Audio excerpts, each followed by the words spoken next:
Lord Jesus, we come before you today. We ask that you would bless this service, God. Lord, put your words into my mouth, Lord.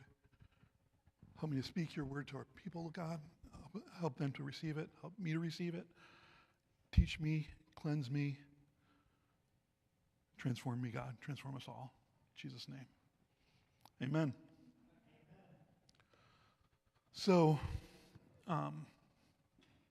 today's sermon is going to be a little bit reminiscent of a sermon I gave some time ago about Sergeant York. I'm going to continue kind of on that theme of modern day heroes of the faith.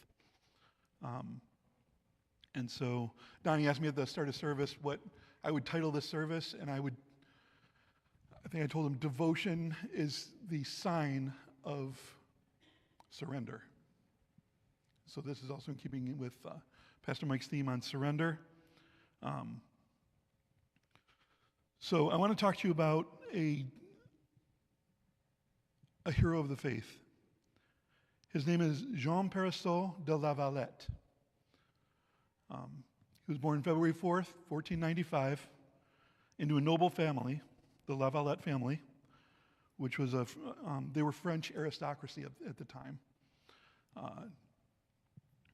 He had various family members who participated in the Crusades. He was born in 1495, so it was right at the end of the Crusades. His grandfather, Bernard de La Valette, was a knight and a king's orderly. His father, Guillaume, was a chevalier of France. He had a distant cousin who was also a first Duke of Epernay, which is a northern French village. So this man came from aristocracy. He could have lived a life of comfort. He could have lived a life of privilege. But when he was 20 years old, he decided he didn't want to live a life of privilege. He was following after what he felt God was calling him to do. And so instead of living a life of luxury and wealth, he decided to join the Order of St. John as a knight hospitaller. The Order of St. John was, they weren't just soldiers, they were monks. They took vows of poverty, chastity, and obedience to God, and also to fight, and if necessary, to die defending Christianity and the faithful.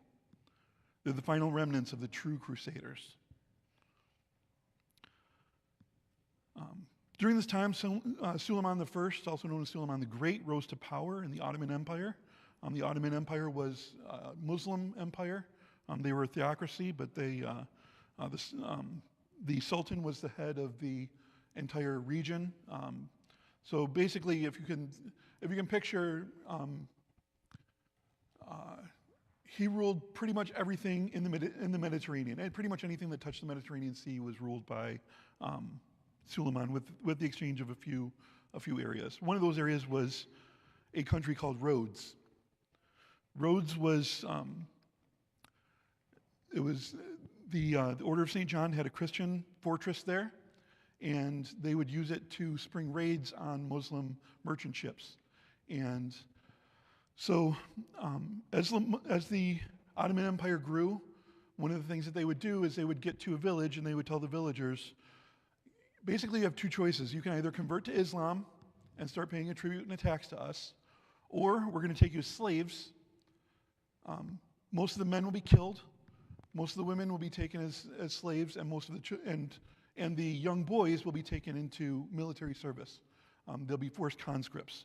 They'll be forced to switch to Islam, and then they'll join the Janissary Corps as the Sultan's elite forces. And then they'll be trained to, basically they would radicalize them and put them into the service of the Sultan. And so one of the things that the Knights Order would do is they would attack these merchant ships, and they would take the goods, obviously, but they would also free the slaves that were on the ships. A lot of the slaves were made to be oarmen on these ships, and they basically were chained to a ship until basically they died.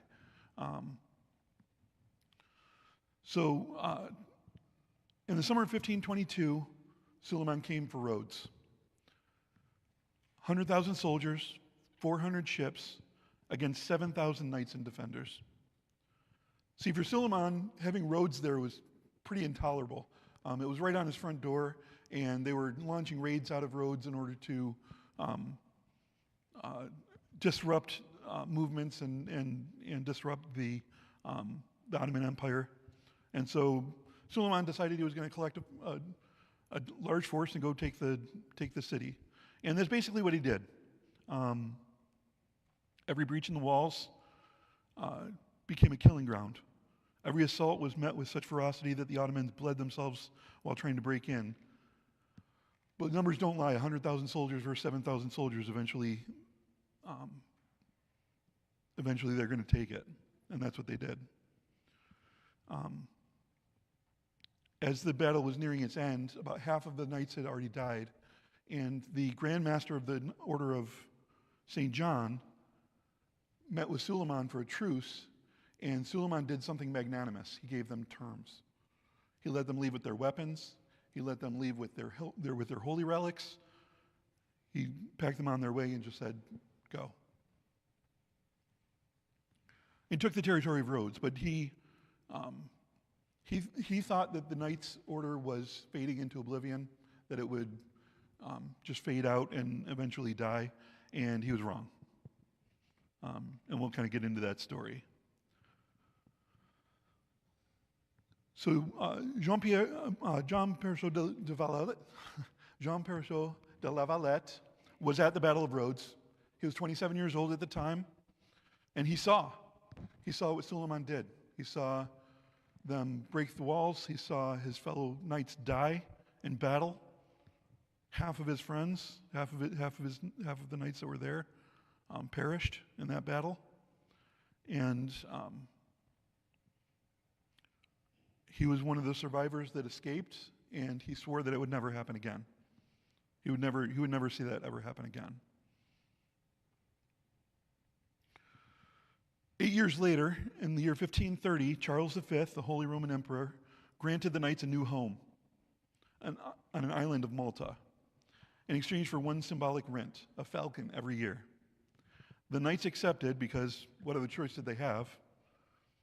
But Malta was nothing like Rhodes, which was fertile and prosperous. Malta was described by a contemporary as nothing but rock and sky, 12,000 inhabitants and no natural resources, hardly any fresh water, summer heat that could kill a man in armor, a barren waste. But the knights didn't complain. They got to work. From 1530 to 1565, they built fortresses, dug wells, rebuilt the navy, and trained the local inhabitants. Then they went back to doing what they'd always done, raiding Ottoman shipping. They'd sail out of Malta, intercept merchant ships, free Christian slaves who'd been chained to the oars, and sail back to Malta with captured treasure. They were fearless, relentless, and extraordinarily effective. Between 1530 and 1565, they had become the single greatest threat to the Ottoman control in the Western Mediterranean. And Suleiman, older, wiser, hated them for it. Year after year, the raids continued, and the humiliations mounted. But it was one particular raid that pushed Suleiman over the edge. In 1564, a knight named Romagus, one of the most daring commanders in the order, captured an Ottoman treasure ship, and on board were the governors of Cairo and Alexandria. But there was someone even more important on board to Suleiman personally, a woman who had been his former nurse who had cared for him as a child. Now in her 80s, she was captured, held for ransom, paraded through the streets of Malta like a prize. For Suleiman, this was the final insult. 71 years old now, knowing his time was short, knowing his legacy would be determined by what he had accomplished in his final years, he gave the order: gather the army, assemble the fleet, we sail for Malta. And this time there will be no terms, no surrender, no mercy. The Knights of St. John would be exterminated. This wasn't just a military strategy, this was revenge. A 43-year grudge match between an empire and an order of warrior monks, between Islam's greatest sultan and Christianity's last crusaders,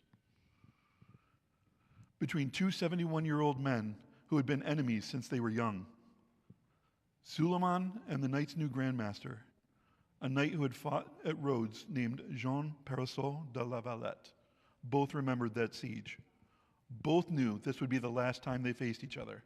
One of them would die, and one of them would become immortal. De la Valette fought at Rhodes. He was 27 years old. He saw the walls collapse. He saw half the knights die. He watched as the order was forced to abandon its home. He swore it would never, ever happen again. In 1541, de la Valette was captured by Ottoman corsairs during a naval battle, and he was chained to oars in a Turkish galley, enslaved.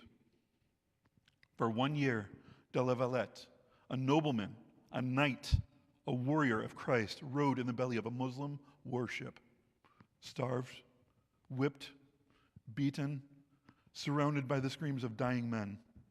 Most men would have broken. De la Valette's hatred of the Ottomans just grew stronger. He escaped during a Christian raid on the vessel and fought his way to freedom, made his way back to Malta. And from that day forward, he was a man on a mission. In 1557, at age 62, he was elected Grand Master of the Knights Hospitaller. And he immediately began preparing for what he knew was coming. Contemporaries described him as a formidable old man, tall, lean, gray-bearded, with eyes that could cut through steel. He spoke 8 languages, was a master swordsman, and he had faith in God. Faith that if they stood strong, Christ would deliver them. He wasn't a fanatic, he was a realist. He knew the Ottomans were stronger, better supplied, more equipped, more numerous. But he also knew that 500 men who believed that they were fighting for God were better than 5,000 who were fighting for gold.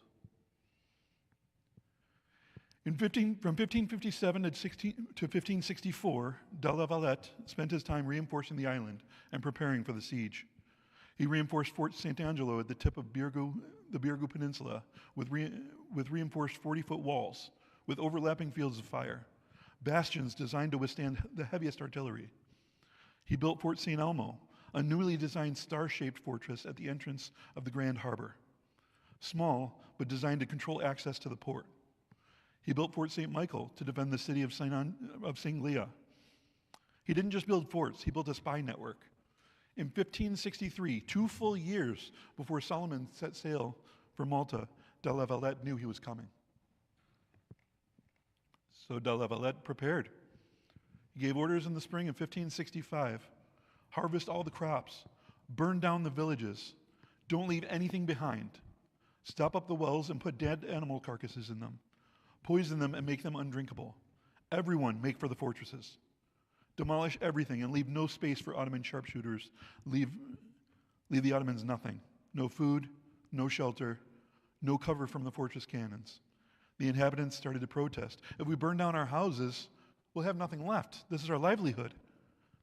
But de la Valette answered them, saying, if the Ottomans take them captive, they'll be carried away into slavery and lose their homes anyway. Better to burn your houses down than for the Turks to burn them with you in them. By adopting a scorched earth strategy, de la Valette will be able to deprive the Ottomans of supplies and force them to rely on their supply chains for resources and supplies. But his brilliance wasn't as much in his tactical prowess as it was in his leadership ability. He gathered all 500 of his knights in the chapel of St. Angelo and addressed them. And he said, here's what we know. Brothers, we are the last crusaders, the last warriors of Christ. Jerusalem fell. Acre fell. Rhodes fell. We are all that remains. The Turks are coming. 40,000 of them, perhaps more. They have cannons. They have cannons that can shatter castle walls. They have the best soldiers in the world. They have time, supplies, ships. We have 500 knights. We have 6,000 total defenders, counting the Spanish reinforcements and the Maltese militia. We are outnumbered 7-1. Humanly speaking, there is no chance for success. There's no way to win. But we're not here to win. We're here to hold. Each day we survive is a day Europe prepares. Every Turk we kill is one less attacking Rome. Every hour that we stand is an hour that Christendom remains free. You took vows for poverty, chastity, obedience, but also to fight for Christ until death. Today, God asks you to fulfill your vow. I will not order you to die, but I ask you, will you stand? Will you hold this rock against the greatest empire on earth? Will you be the shield of Christendom one last time? Or will you flee and let the Turks march on Rome unopposed? Malta was in a very strategic location. Malta was about 60 miles off the coast of Sicily. If the Ottomans could take Malta, they could run an attack on Sicily and set up a base in Sicily in order to attack the rest of Spain and Europe. So Malta was the key to protecting all of Europe. Every knight knelt and vowed to stay and fight. Every single one. To die if necessary. This wasn't propaganda. These men genuinely believed that their soul's eternal salvation was dependent on keeping their vows. And if they died defending the faith, they would wake up in paradise with Christ.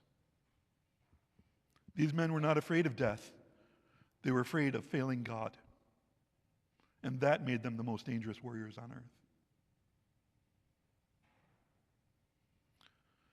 May 18th, 1565, early in the morning, sails as far as the eye could see. Not 20 ships, not 50, 193 Ottoman warships arrived at Malta. Ottomans originally were going to anchor at the Grand Harbor, but when they saw Fort St. Elmo controlled the harbor and could sink any ship that approached, they decided to sail further toward the south side of the island. There were 3 primary generals at Malta. At this point, 2 of them were present. One of them was still en route. The 2 that were present were Commander Mustafa Pasha, age 60, cautious, methodical. He was chosen by Suleiman himself. He was to lead the ground forces. Piyala Pasha, head of the Ottoman fleet, age mid-30s, young, aggressive, and ambitious. The hero of the Battle of Jerpa. The third was not there yet, but his name was Dragut, the drawn sword of Islam. 80-year-old corsair who raided Christian coasts from Spain to Sicily and fought the knights for 40 years, was personally requested by the Sultan and answered solely to the Sultan. He was ready to go into retirement. The Sultan told him one last time, make this happen, finish off the knights, end this. So on May 19th, on Maslak's Bay, the Ottomans landed. The first 500 soldiers waded ashore.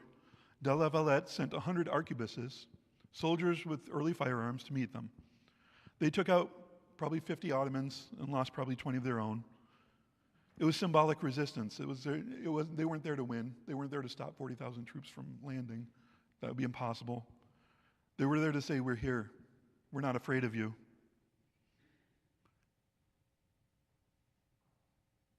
And even if you take this island, you will pay for every inch in blood. The main Ottoman force arrived, 25,000 soldiers, horses, cannons, supply wagons, 17 enormous siege cannons. It took 2 full days to get everything ashore. They set up a fortified camp near a village called Marsa. On their march north, they passed through a small village called Zaytun. It had about 200 inhabitants, Maltese farmers, fishermen, and their families. The Ottomans told them if they surrendered and converted to Islam, they would be spared. The Maltese were devoutly Catholic. They all refused. Everyone was killed. Men, women, and children. Nobody survived. The news spread quickly about what happened. Within hours, everyone on the island knew what had happened. The message was clear: resist, and this is what you get. But it had the opposite effect. The Maltese, who had never particularly cared for the knights, had viewed them as more foreign occupiers, rallied to their defense. Because this was no longer about politics. This was about survival. This was Islam versus Christianity, the crescent versus the cross. And the Maltese were devoutly Catholic. They would rather die than submit. 4,000 Maltese men grabbed pikes, stones, anything they could get their hand on, and made their way to Fort Sanglea to join the resistance. De La Valette watched as the Ottoman army approached. 70 cannons, 40,000 soldiers, the greatest force the island had ever seen. One of the knights asked De La Valette what the chances of winning were. He answered, almost none. But we will die with swords in our hands and prayers on our lips. May 21st, 1565, the Ottoman army marched north toward the Grand Harbor, rocky, hot. Every well they came upon was poisoned. Rotting carcasses floating in the water. The stench was unbearable. De La Valette's scorched earth strategy was already working and starting to demoralize the enemy. The Ottomans reached Mount Sybaris and viewed the fortifications. Fort St. Angelo, massive, covering the southern end of the harbor. Fort St. Elmo, star-shaped, about 200 yards across, the size of 2 football fields, at the northern tip of the peninsula, controlling the harbor entrance. And Fort St. Michael, protecting the city of Sanglea. And the walls of Birgu, thick, angled, built with the latest military architecture. This was not the defenseless waste they'd been told about. Mustafa Pasha and Pelaya Pasha held a council of war. Mustafa Pasha wanted to attack the old capital of Indina first. It was poorly defended, and capturing it would demoralize the Christians. Pelaya disagreed. No, our ships cannot stay out in open water. We need access to the Grand Harbor to anchor. That means taking Fort St. Elmo first. Mustafa noted, it's small but well defended. It could take weeks. But Pelaya disagreed. He figured after pulverizing it with cannon fire after 3 days, they would be able to take it out with a direct frontal assault on the 4th. By May 25th, we'll be inside the harbor. The debate went back and forth, but eventually Mustafa Pasha reluctantly agreed. May 22nd through the 24th, the Ottomans positioned their artillery, 60 cannons on Mount Sybaris, enormous bronze bombards, 3 rows of artillery, the front row, small cannons and culverins for harassing fire. The middle row, medium cannons for sustained bombardment. And the back row were huge cannons capable of firing 600-pound balls through the air. The guns were positioned 600 paces from the fort, close enough to be devastating, but far enough to be out of range of St. Elmo's guns for return fire. Inside Fort St. Elmo, 450 men prepared to die. 150 of the best knights in the world in the order, 200 professional Spanish soldiers sent by the Viceroy of Sicily, and 100 Maltese volunteers. Men who knew it was a suicide mission but volunteered anyway. They all gathered in the small chapel in the middle of the fort, knelt, prayed, and waited. In the morning of the 22nd, 60 cannons fired simultaneously. The noise was deafening. It could be heard for miles. Smoke and dust filled the air, making it difficult to even see or breathe. And the walls, which were 30 feet thick in some places, started to crack. This was the beginning of the bloodiest siege in the 16th century, but it wouldn't end the way anyone thought. The bombardment continued for 12 hours straight. By the 24th, sections of the outer wall had completely collapsed. The defenders worked frantically overnight to try to rebuild them because they knew the next morning the cannons would fire again.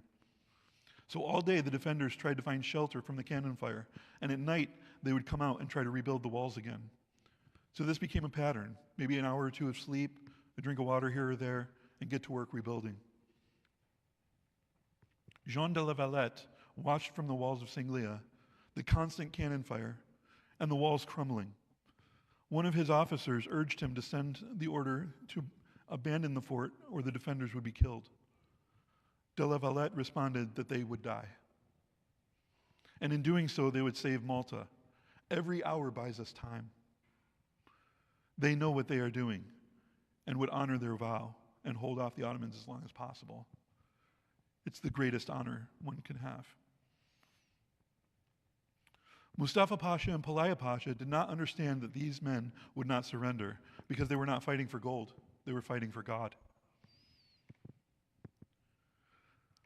The next day, something new happened. After 2 hours of cannons, the cannons stopped, and 6,000 Ottoman soldiers began charging the fort. elite janissaries in crimson robes screaming Allahu Akbar as they ran, all of them running toward the breached walls of St. Elmo. The knights grabbed their swords. The arquebuses leveled their firearms and took aim. The Maltese militia picked up pikes.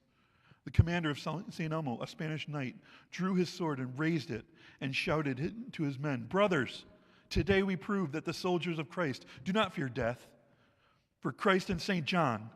And the defenders roared back, "For Christ and St. John." The attackers hit the wall like a battering ram and threw up ladders. Men climbed. Defenders met them at the top, sword against scimitar. The fighting continued for 5 hours, but the knights fought and repelled them back to their breaches. The Ottomans withdrew, but they left behind 400 bodies. 400 dead in a single afternoon of a fort that was supposed to fall in 5 days. They counted their casualties, 30 dead and about 50 wounded, but they had held. So they got right back to work repairing the walls and with anything they could find. Bodies, stones, rubble, anything they could find. The commander of St. Elmo would write a letter to Jean de la Valette. A soldier would swim across the harbor and to deliver it that night. It was short. "We held today. The Turks bled heavily. Our walls are crumbling. We need reinforcements or we need to evacuate. We cannot hold indefinitely. Please advise. Regards." Across the harbor, Jean de la Valette couldn't sleep because he knew what would be coming in that letter. Do you save 400 men and abandon the fort? Or do you ask them to stay and complete the mission? To hold as long as possible. And nobody knew how long that was. De la Valette gathered all of his soldiers in the courtyard and told them that St. Elmo needs reinforcements. It's almost certainly a death sentence. I need volunteers.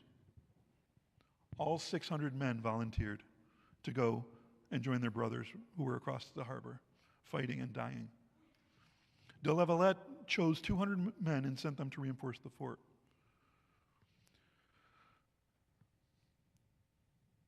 During the fighting, Dragut was near the artillery, repositioning them, and a cannonball struck a nearby rock, causing shrapnel to hit Dragut in the head.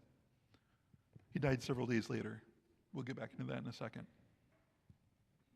On June 18, 1565, during one of the assaults, several of the knights were captured alive. They were wounded, exhausted.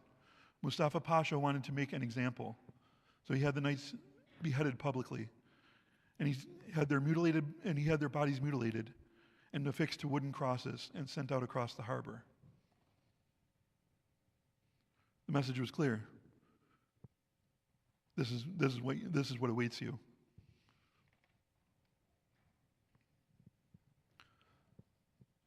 Jean de Valette waited and watched for a while. After watching them drift across the harbor, he did something that shocked even his own men. He ordered that the 50 Ottoman prisoners that they were holding be brought out. He had them publicly beheaded, and then he told the soldiers to dismember them and fire them through the cannons at the Ottoman front line.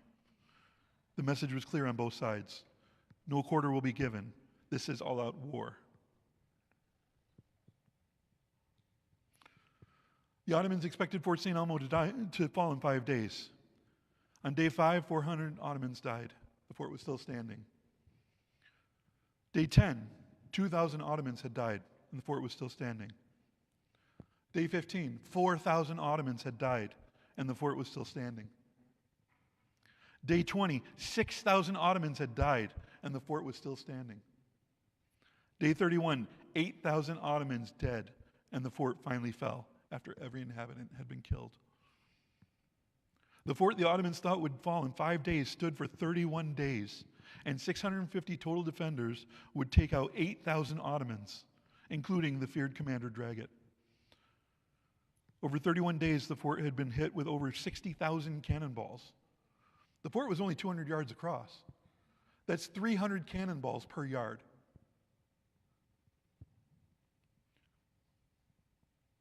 The defenders ended up taking out the enemy at a 12-to-1 ratio.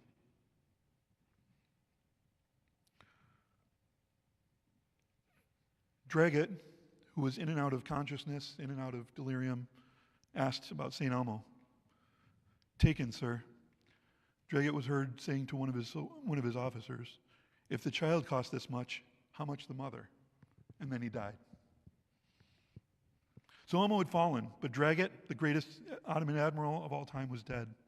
The Janissary force was decimated. The siege they expected to last a month had only yielded a small fort, which was now completely destroyed. The Ottomans had lost almost a quarter of their men. Mustafa Pasha decided that it was too costly to take Birgu and Singlia with a frontal assault, like they tried on St. Elmo. So the Ottomans would continually bombard the cities and besiege them to starve them out. But there was a secret going on. We'll get into that in a second. De La Valette sent out orders. Everything gets rationed. Everything is precious. Everything gets counted. Second, kill all the dogs. Dogs bark. The Ottomans would listen for the barking and use it as a target for the cannons. Third, every person fights. Everyone contributes. First, it was a meal a day, then half a meal, then a meal every 2 days. The summer was starting to wear on. 100-degree heat. Defenders were dying of heat stroke and dehydration and disease. It was not easy on the Ottomans either, though. They had to rely on their supply chains for food and water, and it had to be transported. And disease was starting to run rampant. Morale was also diminishing. It took 31 days to take a small fort, which should have fallen in 5 days, losing 8,000 men, and now they faced twin forts 10 times bigger. July 15th, the Ottomans tried something brilliant. The problem with Singlia was it was a peninsula surrounded on 3 sides by water. And the ships couldn't enter because of the cannons on Birgu. So how do you perform an amphibious attack when you can't sail your boats into position? You carry the boats over land. And that's what they did. Starting as soon as Fort St. Elmo fell, they started carrying boats over land and into the sea on the other side. Rafts, boats, anything they could use, anything they could carry across.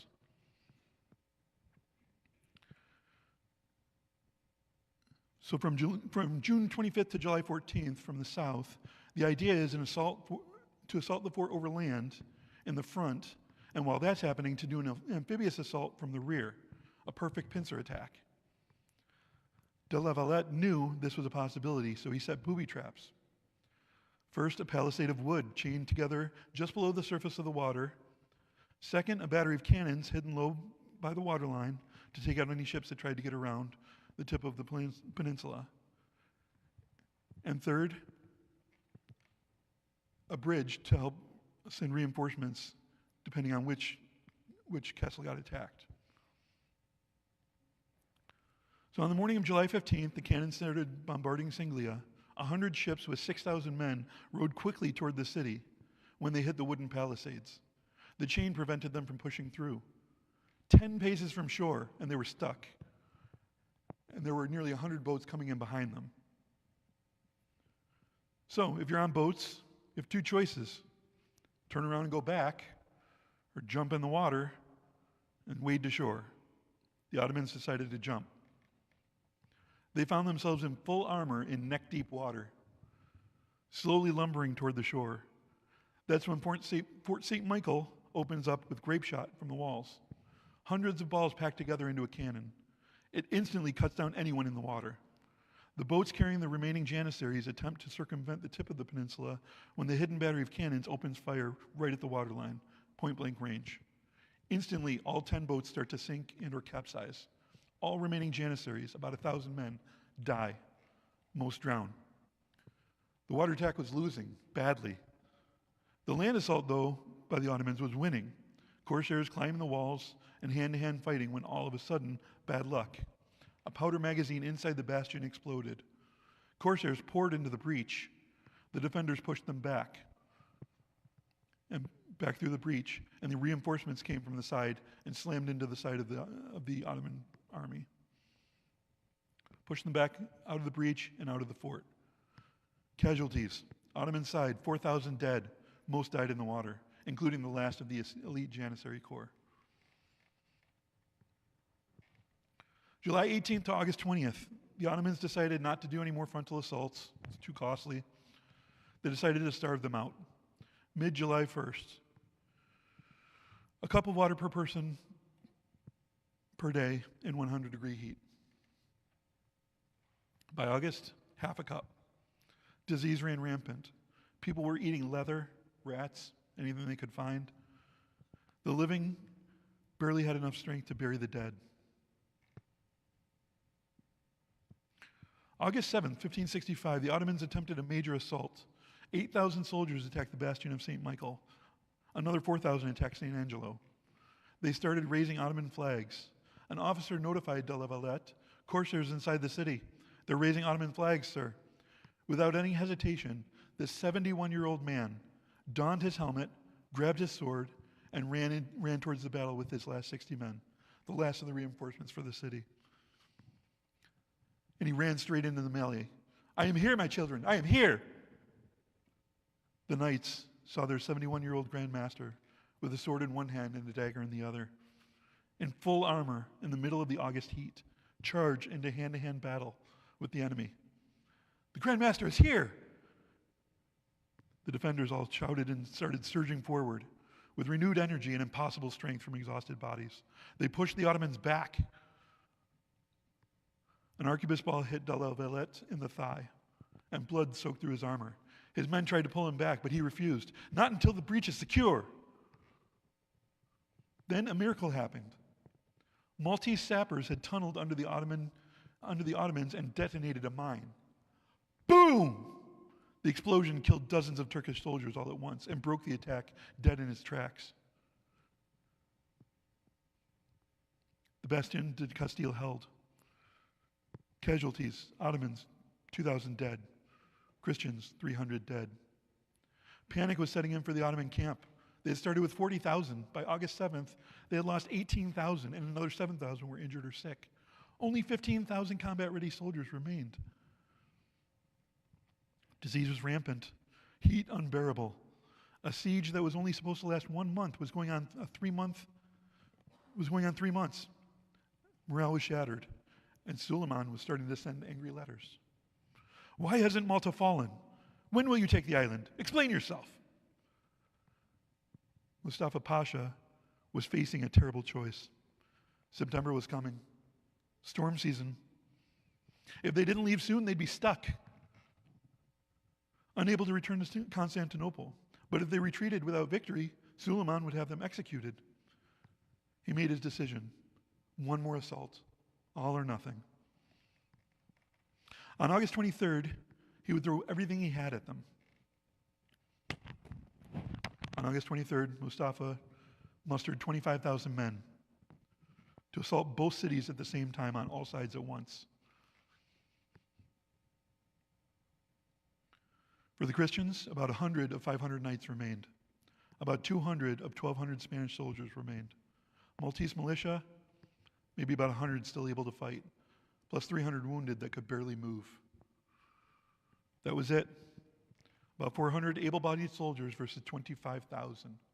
62-1 odds. This was it. This was the end. And they all knew it. 15,000 soldiers hit Birgu, pouring through multiple breaches. 10,000 hit Singlia. Ships continued to bombard the walls from the sea. By 8 a.m., Turkish flags flew from the walls. De la Valette gathered his 60 remaining knights. They stood in the ruins of Fort St. Angelo, where he gave his final speech. "Gentlemen, we have held for 117 days. We were 6,000 defenders, now we are 400. They were 40,000, now they are 25,000. We've killed 15,000 of them. If we die today, we died having saved Europe. Rome will remember us. God will receive us. Fix bayonets, we charge." At 10 a.m. at Medina, Malta's inland capital, a small garrison had been watching the siege for 3 months. About 200 cavalry and about 100 infantry. They'd stayed out of the fighting, guarding the interior. Their commander, Vincenzo Anastagi, watched through a telescope. Birgu and Sanglua were burning, Turkish flags flying on the walls. You could see the front lines. But you could also see something else. The Ottomans had almost deserted the tents. No defense. They decided to attack, rode into the camp, killed the guards and the sick, created as much chaos and noise as possible, set fire to supplies, shot cannons from behind, and they shouted, "Socorro! Victoria! The Spanish have landed!" They were bluffing, of course, but the Ottomans didn't know that. The Ottomans on the front lines, a mile away, heard explosions at their camp from behind them. They turned around and they saw smoke rising and heard shouting, "Oh no, Spanish reinforcements have landed and they are wiping out our supplies. We're trapped." 10:45 a.m., Mustafa Pasha gave the order, "Pull back to camp, regroup." He meant it as a tactical regroup, assess the situation. But that's not how the Ottoman soldiers interpreted it. They thought he was calling for a full retreat, and they were overcome with confusion and fear.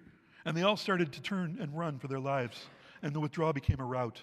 Every Turkish soldier fleeing for their lives. The defenders watched in disbelief. For hours they watched the Ottomans pour into their cities, raise their flags on the walls, minutes from being overrun. Now suddenly the Ottomans were fleeing. Now the Christians started pouring out of the cities, chased the fleeing soldiers, cut them down by the hundreds. August 23rd casualties, Ottomans, 3,000 to 3,500, and 2,000 wounded. The worst single day of the entire siege. Christians, 100 dead, 150 wounded. Mustafa faced the truth. He couldn't take Malta. Only 10,000 soldiers remained of his 40,000 that he brought with him, and September is almost here. But how could he return without a victory? The Sultan would have him executed. He made one last desperate attempt. Mustafa marched his remaining 10,000 soldiers to Indina, the capital city. Maybe he could capture something, anything, save face. Indina's governor had 50 soldiers. There was no way they could hold, so he bluffed. He armed every peasant and put them on the walls and made it look like a full garrison. He fired all of the cannons at once, made as much noise as possible. When Mustafa and his men approached and saw that it was fully manned and thought back to Fort St. Elmo, where it took 31 days and they lost 8,000 men, he thought to himself, no, we're done. So he turned the army around. Malta had won. September 2nd, 1565, the Spanish Armada finally came with 8,000 soldiers and disembarked. Mustafa saw the sails on the horizon. "Board the ships, we're leaving, now!" There was a small skirmish as Mustafa was completing his retreat. 2,000 more Ottomans died as they were boarding the vessels. Important thoughts. If you have an opportunity, go read the book of Judges in chapter 1. You'll read about a man named Gideon. There's a lot of parallels in this story to Gideon. He also overcame insurmountable odds with the help of God. Miracles happen. Our God did not stop performing miracles in antiquity or in biblical times. Miracles still happen. God uses willing vessels to perform miracles and carry out his will, and it rarely looks or feels glorious when you're in the midst of it. In fact, a lot of times it will seem hopeless. True surrender to God will come through looking like unquestioning devotion to God. The final question: how are you demonstrating your devotion to God? This is important. We don't earn our salvation. That's not how it works. Salvation is a free gift. But we should also not sit idle. What are you doing to prove your devotion to God?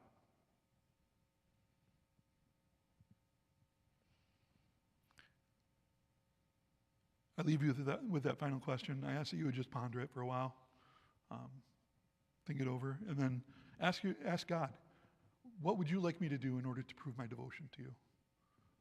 How can I prove my devotion? And then on the other hand, surrender all over again. Lord, come and use me. I am your vessel. I want nothing but your glory, Lord. Come, Lord, and use me.